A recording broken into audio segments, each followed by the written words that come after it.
Ahoj. Tak dneska si povieme trošku teóriu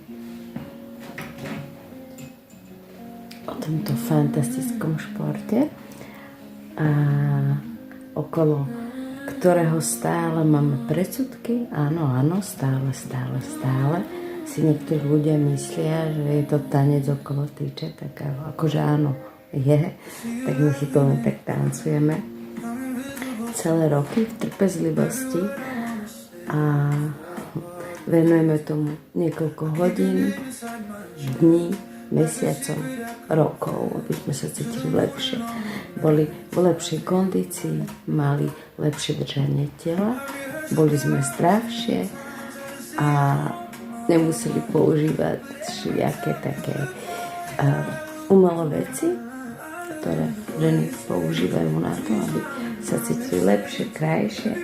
Vek aj tak neoklameme, ale cítiť sa vo svojom tele dobre a zdravo, na to má právo každý jeden človek.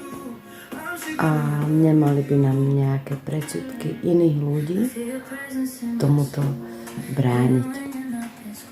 Takže, či máš 15, či si dieťa, či máš 30, 40 alebo 50 ako ja.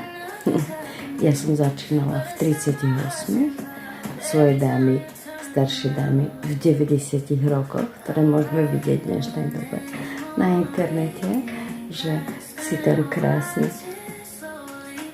tancujú a majú dobrú kondičku, a to je dar. To je naozaj dar, pretože dovoliť si aj v takomto veku si zatancovať, to je úžasné. A pre niektorých ľudí je nonsens vôbec 50-ky ako ja, že tam môžem držať a vyseť. Sú to roky práce, ale za pol roka to môžeš mať aj ty. Stačí 6 mesiacov na to, aby si sa stala polobalerinou. 6 mesiacov. Uver mi, príď a staneš sa aj ty, aby si sa cítila dobre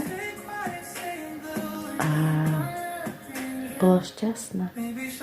Takže neváhaj